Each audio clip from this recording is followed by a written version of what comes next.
જય શ્રી કૃષ્ણ. જય હો, મંગલમય હો. ઓમ ગંગ ગણપતયે નમઃ. યુગો યુગોથી દેવ દાનવ યુદ્ધ ચાલ્યું જ આવે છે. ગણપતિના પ્રાગટ્ય પહેલાં અસંખ્ય રાક્ષસો, અસુરો, દાનવો પૃથ્વીને ઘમરોળી રહ્યા હતા. તારકેશ્વરને કાર્તિકેયે માર્યું, મત્સરને ગણપતિએ માર્યા. ક્રોધાસુર માટે ગણપતિ મહારાજ લંબોદર થયા. મોટું ઉદર, ટૂંકા પગ, કદ કરતાં પેટ મોટું, કેવું લાગે! પણ ગણપતિ મહારાજનું એક એક અંગ પ્રેરણાત્મક છે.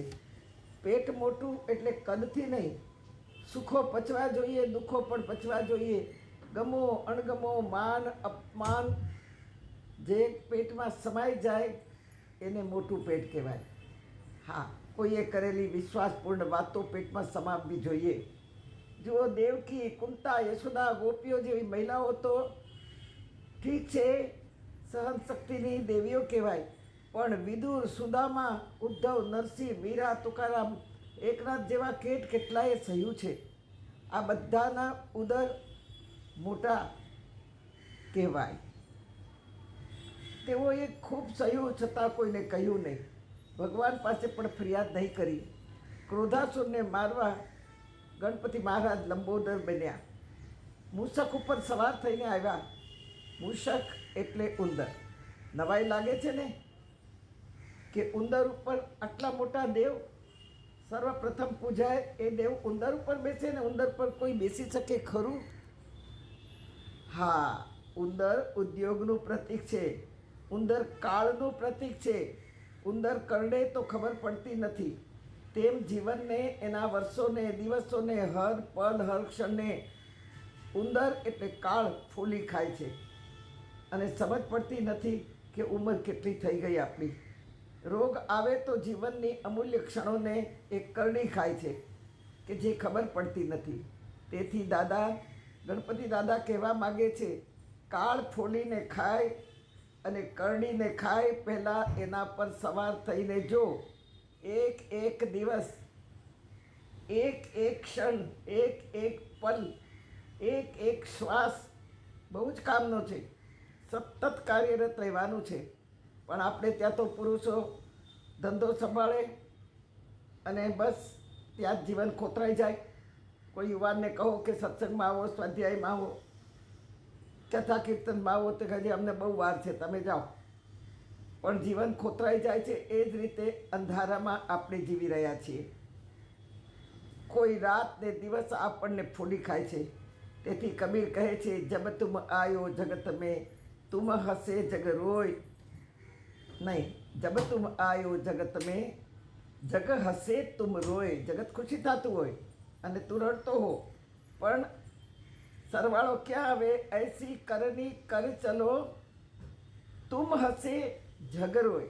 તમારી પાછળ જગત રડે એવું કર્મ કરીને જાઓ, આવું કબીર મહારાજ કહી ગયા છે.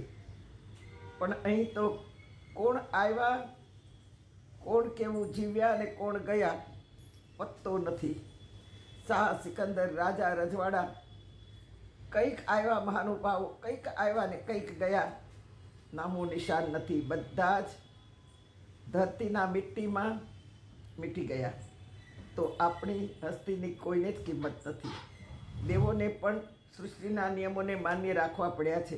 ધરતી છોડવી પડી છે. ગણપતિ બાપા મોરિયા કેમ કહેવાય છે? જુઓ, એક નાનું એવું બાળક વૃદ્ધાવસ્થા સુધી પહોંચ્યું છે ગણપતિ મહારાજની આરાધનાથી.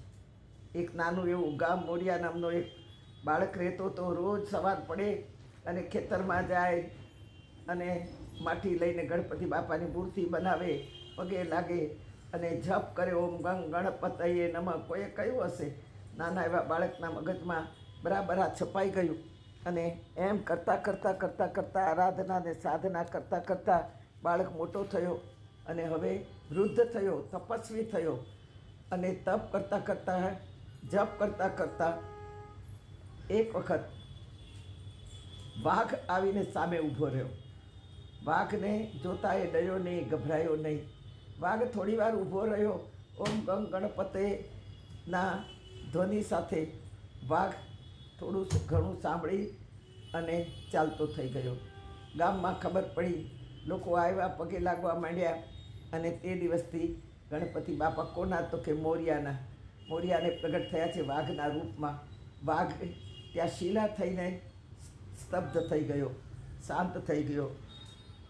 એટલે વાઘની પણ એણે બીક રાખી નહીં અને પોતાની સાધના ચાલુ રાખી. આપણે જે કહીએ છીએ ને ગણપતિ બાપા મોરિયા, હા, એ આ મોરિયા ઋષિ થઈ ગયા. ત્યાર પછી ગણપતિ બાપા મોરિયા.